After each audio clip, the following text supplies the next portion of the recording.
IMF का जायजा mission आज इस्लामाबाद पहुंचेगा। फरीकैन के दरमियान इक्तिसादी जायजा मुज़ाकरात 15 मार्च तक जारी रहेंगे। पहले मरहले में तकनीकी और दूसरे मरहले में पॉलिसी सतह पर बातचीत होगी। वजारत खजाना तवानाई मनसूबाबंदी, स्टेट बैंक हुक्काम से मुलाकात भी शेड्यूल। वफ्द आइंदा माली साल के बजट के लिए तजावीज़ भी देगा।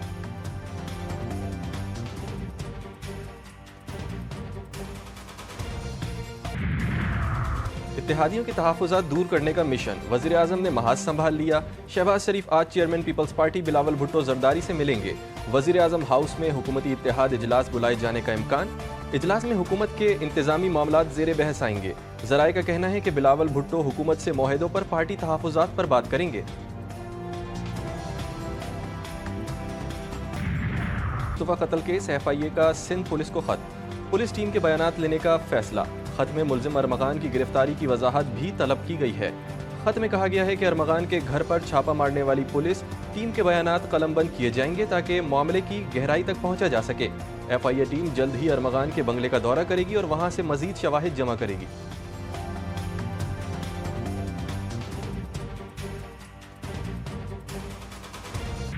मुल्क में चीनी समेत दीगर अशिया की ज़ख़ीरा अंदोज़ी, वज़ीर आज़म ने फिर डंडा उठा लिया। मुलव्वस अनासर के खिलाफ सख्त कार्रवाई की हिदायत। शहबाज शरीफ का कहना था कि विफाकी और सूबाई हुकूमतें मिलकर आम आदमी को सस्ते दामों अशिया ख़ोरनोश की फराहमी यकीनी बनाएं। मुल्क में चीनी की सप्लाई और कीमत कंट्रोल करने के हवाले से इजलास की सदारत करते हुए वज़ीर आज़म ने कहा, रमज़ानुल मुबारक में चीनी और दीगर अशिया ज़रूरिया की कीमतों के कंट्रोल के हवाले से कोई कोताही बर्दाश्त नहीं की जाएगी।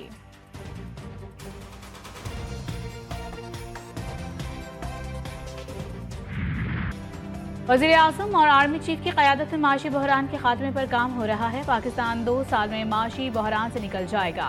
मुस्लिम लीग नून के रहनुमा राना सनाउल्लाह का दावा, बोले अगर दोबारा कोई 12 अक्टूबर मुसल्लत नहीं हुआ तो पाकिस्तान का माशी बहरान खत्म हो जाएगा। मुखालिफिन को कारकर्दगी के खिलाफ कोई नुक्ता नहीं मिलता तो सरकारी इश्तिहारात को इशू बनाने की कोशिश करते हैं।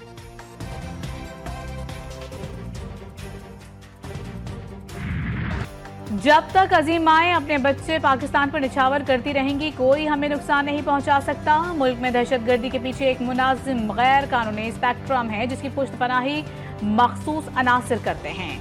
Army chief general Asim Munir का भावलपुर में मुख्तलिफ यूनिवर्सिटीज़ के तलबा से खिताब। ISPR के मुताबिक सिपाह सालार का कहना था कि हमें कभी अपने अक़ीदे असलाफ और माशरती इक़दार को नहीं भूलना चाहिए। पाकिस्तान एक अनमोल तोहफ़ा है, अल्लाह ने इसे बहुत सी नेमतों से नवाजा है। उन्होंने सोचा कि ये मुल्क 77 सालों में क्यों नहीं टूट रहा, क्यों ये एक कौम बन के रह रहे हैं, क्यों इनकी 1 इंच जमीन पर कब्जा नहीं हुआ। तो दुश्मनों को ये पता चला कि एक ताकत है जिसे अफवाज पाकिस्तान कहते हैं, वो मजबूत है इस मुल्क में। उसके रहते मजबूत इस मुल्क में कोई इंतशार नहीं हो सकता।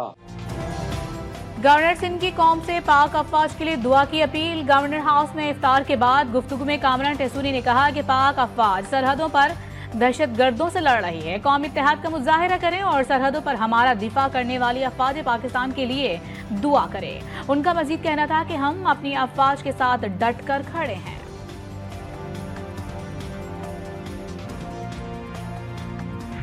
एमक्यूएम को पहले अपने भाव का मालूम हो जाना चाहिए। बेचारे वो बिल्कुल फारिग हैं और मैं जो बात कहता हूँ वो आज शायद खालिद मकबूल साहब ने भी इशारों तनाई में मान लिया कि जो एमक्यूएम है वो PSP माफिया के कब्जे में है। जो इनके कन्वीनर हैं, मैं हमेशा मैं कहता हूँ बेबस बेचारे कन्वीनर हैं। तो जहाँ कन्वीनर बेबस हो, पार्टी किसी और के नरगे में हो, वो हमें पता नहीं क्या बात दिखाएंगे, लेकिन इस वक्त उनकी अपनी सूरत बहुत खस्ता है।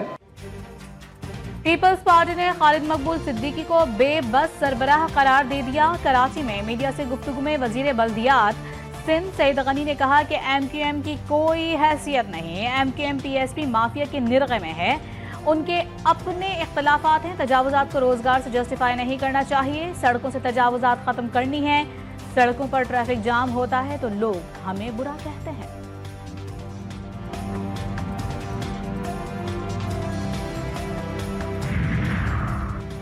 MQM पाकिस्तान और PSP का मिलना गैर मामूली किस्म का फैसला था। मेरी मौजूदगी में किसी को पार्टी छोड़कर जाने की जरूरत नहीं पड़ेगी।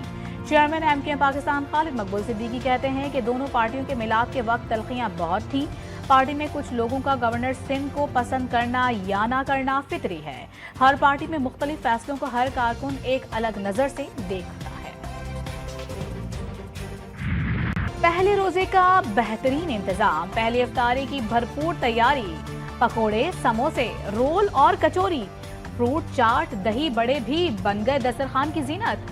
मुख्तलिफ फूड स्ट्रीट्स पर लगे स्टॉल्स पर रोजादारों का रश, मीठे दही बड़े, गोलगप्पों पर शहरियों ने किए हाथ साफ, तरह तरह के मशरूबात और ठंडे पानी से प्यास बुझाई। इफ्तार और नमाज के बाद शहरी खानों के लिए कर लिया मुख्तलिफ होटल्स और पकवान सेंटर्स का रुख। किसी ने बिरयानी खाई तो किसी ने निहारी उड़ाई, कहीं पुलाव से भूख मिटाई। हुकूमती दावे धरे के धरे रह गए। सहर इफ्तार में कराची के शहरियों को गैस, बिजली और पानी की किल्लत का सामना करना पड़ा। Garden, Malir, Liaquatabad Federal B Area, Liaquatabad 4 number Federal Capital Area और नॉर्थ नाजमाबाद के मुख्तलिफ ब्लॉक्स में गैस बंद रही। नाजमाबाद, PIB कॉलोनी और गुलशन इकबाल के मुख्तलिफ हिस्सों में भी पहले इफ्तार में गैस मुअत्तल रही।